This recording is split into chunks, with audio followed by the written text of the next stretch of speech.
hello everyone खुलुमबाय बयनिसिमबो आंनि दिनैनि गुबुन मोनसे भिडिअ बयखौ बरायहरनाय थाबाय आसा खालामो नोंथांमोना आंनि भिडिअखौ दिनैबो जोबजासिम नायलांगोन होननानै भिडिअनि गेजेरजों मा मा दिन्थिलांनो हायो दिन्थिलांनोसैलाय सनाफोर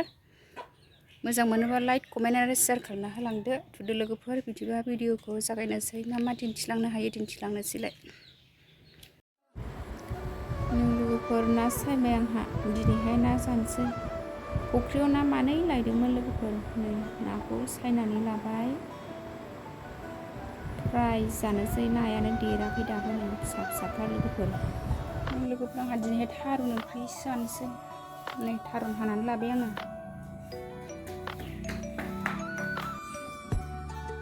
नै थारुन संसै आंहा लोगोफोर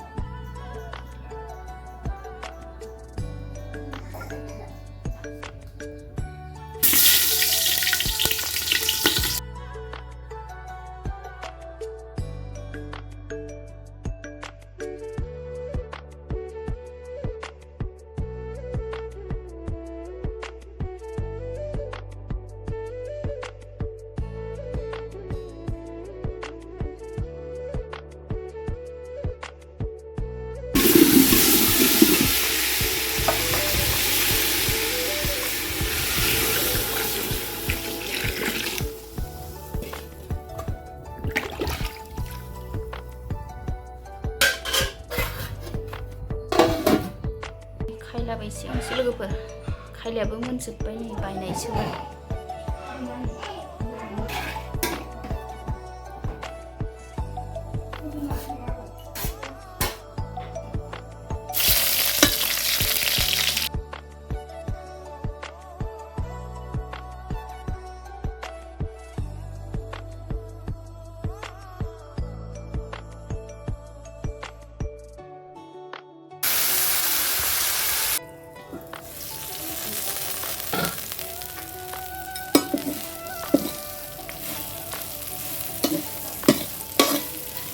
खायलाफ्रायाबो मोनबाय लोगोफोर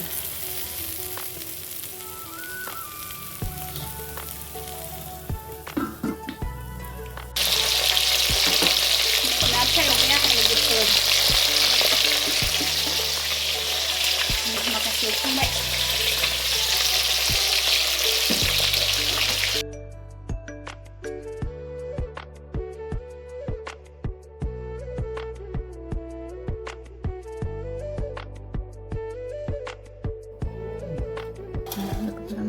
थारुन फोनबाय नाथुर फिसा फिसा होबाय आङो नाथुर जुनाय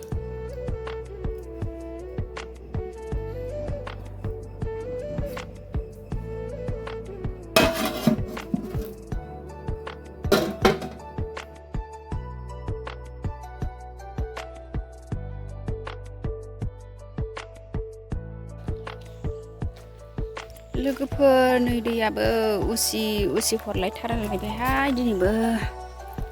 नै दाबोनो गगासिनोथार नै बरथिब उसि आजावनानै लालायबाय आंहा लोगोफोर सानसेनि थाखाय जि जोम सुनो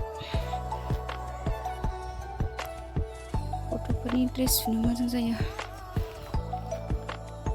लोगोफोर नै आंहा माइरं जावनोसैलाय नै माइरं जावनो रेडि लालायबाय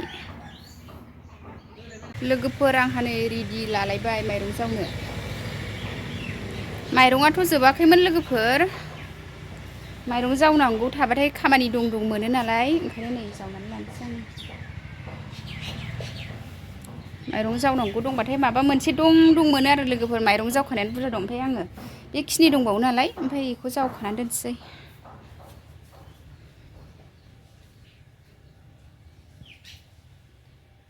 माबा खामानि दं मोनथारो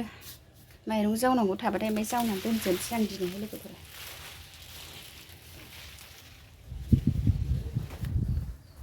नै रेडि लाजोब्बाय जावनोसै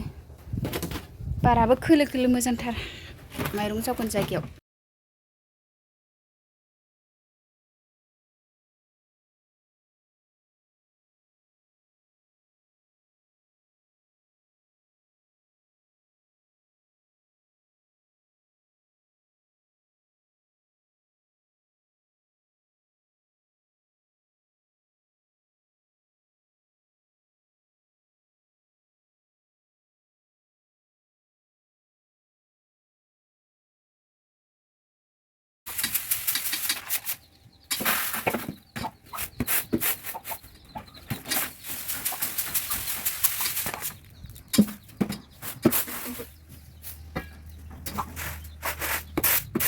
थान्दा लोंनो नागिरबाय जोंहा गरम मोनगानायनि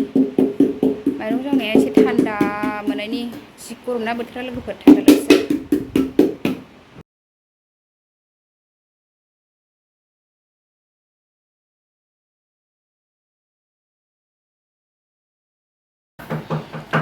थान्दा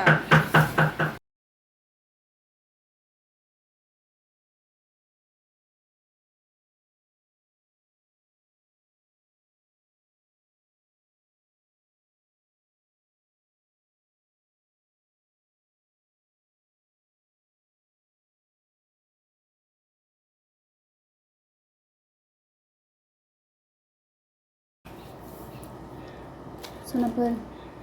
दिनैनि ब्लगा बेखिनियावनो